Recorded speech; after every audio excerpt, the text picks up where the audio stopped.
let's head up to the Gabba, where Friday night footy is the Western Bulldogs travelling to take on last year's reigning premiers. And if the Dogs are to arrest this shocking record they've got against top 8 sides, they are 1-7 this year. Josh, they're going to have to arrest some defensive woes. This is something that's plagued them all season, and if they are to play finals, they need to get it right. Absolutely, Sarah. Have a look at these numbers here. 95 points plus conceded 7 times. They're rated 15th in the competition for scores against for inside 50. So it's coming in a lot, and they're conceding a lot of big scores, Chad. If you look at the big bags from the key forwards against them, Luke Beveridge has been resolute in his belief to play 2 key defenders. We've seen Rory Lobb and James O'Donnell, the preferred pairing to date. If you are him, you're looking at Liam Jones again. He hasn't played since round 6. He's barely played at all this year, coming off injuries in the pre-season. Had some more soft tissue issues across this year. Would you have another look at him? I think at some point you've got to this year, because if you're trying to play finals, what is your best mix? If this is, I suppose, a deficit in your team at the moment, you need to fill that hole. And if you don't have an answer, you need to find it right now. And I think Liam Jones, being 34, hasn't played since round 6. I think you've got to give him a crack to actually say, put my hand up and this is my role. I can do this very well. For the Lions, I feel like Josh Dunkley. He's Mr. Consistent, coming off another great performance, the winner of the inaugural Robert Walls medal last week against Carlton. Of course, this is his former side, the Western Bulldogs. He comes up against Chad. I mean, as a player who's done that before, does it always mean something, even if it is a bit further down the track? I think it always means something, because you know the players, you know the club, and you want to play well. You want to show them what they've missed, if they've traded you, if they've wanted to, if you wanted to leave. It's always hard. You always want to make sure you come away with the win. That's the most important thing. And we can see here Brisbane's pressure was certainly back last week. So the Dogs are going to have to be at their absolute best if they want to take a scalp. And I'll get you guys now to walk up to the wall. As you do that, there are so many veterans starring in the competition at the moment.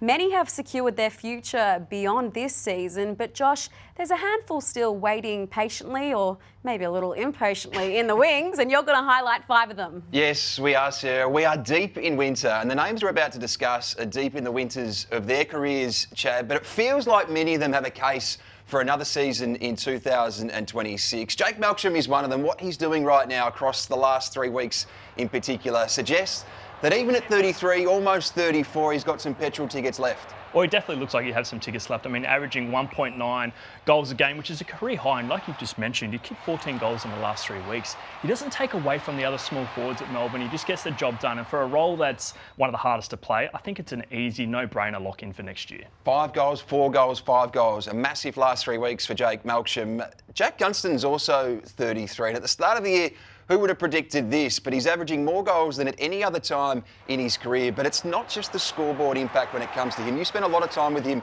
at the Hawthorn Football Club. Yeah, and with my experience, what he provides off-field with Kelshire, all the tall forwards, he almost has like a little seminar and master and I suppose apprentice approach to trying to teach these young players what's their best practice, how to lead, where to position yourselves. What he's doing on field is probably the biggest bonus that you'd expect. 2.8 goals a game, career best. He's an absolute performer. You've got to lock him in for next year. I'm with you on that. Lock him in. Dane Zorko's still waiting for an answer on a contract, but that feels like a fait accompli given how well he is going. A 2-time All-Australian at the age of 35 last year. He's really enjoying a renaissance across half-back. Now just 6 games off the 300 club, which is remarkable to think given he didn't play his first one until the age of 23. Right now, is he in All-Australian contention again? I think he's definitely in All-Australian contention. He's averaging career best in disposals, intercept possessions, and rebound 50s. They're the marks for the rebounding, half backer. But what I love about him most is that he's played 17 games, every single game for Brisbane this year. Now, Dion Prestia is the youngest of these 5 names, and he didn't play until round 12 this year, coming off an Achilles injury in the pre-season.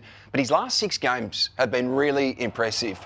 We know the injury history, but think about the rebuild under Adam Uzarth. Still think he adds a lot of value to that rebuild. Well, where he adds value is that he can play multiple positions. So take away from, he doesn't have to be a midfielder. He doesn't have to be a forward. He can play on the wing. He can really fill the holes for when the youth do come back into this side. It doesn't startle their growth. Spent so much of this year talking about Collingwood and their veterans, north of 30, out of contract. Right now, so many of them are in talks for next year. Scott Pendlebury, Steele Sidebottom, Jamie Elliott, Brodie Mychek. Nothing yet for Jeremy Howe. At 34, Sarah, we wait and see what 2026 looks like. All ageing like fine wines, that vintage crop. I think they should all get another go next season.